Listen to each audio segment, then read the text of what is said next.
नमस्कार दोस्तों, welcome to my channel RK mix entertainment. एक गांव था जिसमें एक किसान रहता था।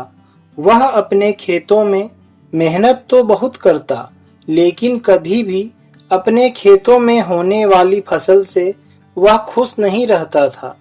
कभी ज्यादा ठंड हो जाने से उसकी फसल खराब हो जाती, तो कभी बारिश और तूफान खराब कर देते थे।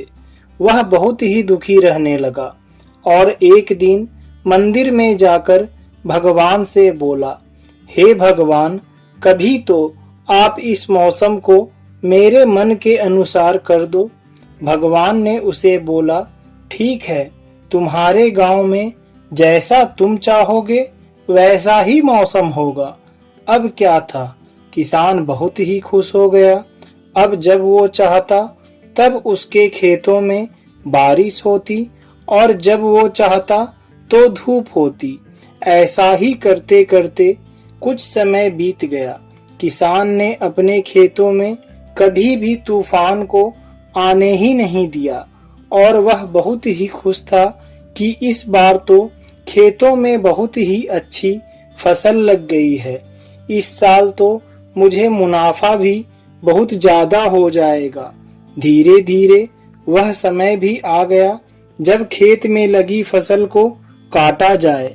वह सुबह सुबह अपने खेतों में फसल काटने के लिए पहुंच गया, लेकिन यह क्या, जब उसने फसल को छूकर देखा तो वह हैरान रह गया। उसने देखा कि गेहूं के तो बीज ही नहीं हैं, सब खोखले हैं। अब तो वह बहुत ही मायूस हो गया और भागता हुआ मंदिर में भगवान के पास जाकर बोला, हे प्रभु, आपने ये क्या कर दिया। उसकी बात सुनकर भगवान बोले, मैंने तो कुछ भी नहीं किया। इस बार तो जैसा तुम चाह रहे थे वैसा ही हुआ, तो अब तुम्हें क्या परेशानी है। किसान बोला, भगवान, मेरी सारी फसल तो बहुत ही अच्छी है, लेकिन उसके बीज खोखले हैं।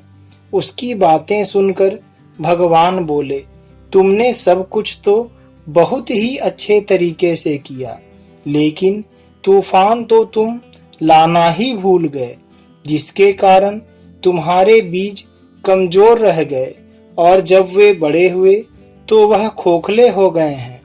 अगर तुम तूफान लाते तो ये सब काफी मजबूत हो जाते और अपने साथ खड़े रहने वालों को भी मजबूत कर देते, क्योंकि तूफान से लड़ने की ताकत सभी बीजों में नहीं होती और जो तूफान में गिर जाते हैं वे तो नष्ट हो जाते हैं, लेकिन जो तूफान में बच जाते हैं वे मजबूत होते हैं और अपने साथ रहने वालों को भी मजबूती से खड़े रहना सिखाते हैं। किसान को अब सारी बातें समझ में आ गई थी। उसने भगवान से माफी मांगी और उनका कार्य उन्हीं को सौंपकर वहां से लौट आया। दोस्तों, हम सबके जीवन में भी ऐसा ही होता है। अगर हम तूफान से डर गए तो कुछ नहीं कर पाएंगे, और अगर हम तूफान में भी निडरता से खड़े रहें तो भले ही कुछ समय लगे, लेकिन हमारा जो भी मकसद है अगर वो सही है तो हम उसे जरूर पूरा कर लेंगे। दोस्तों, कहानी अच्छी लगे तो हमारे वीडियो को लाइक और हमारे चैनल को सब्सक्राइब जरूर करें।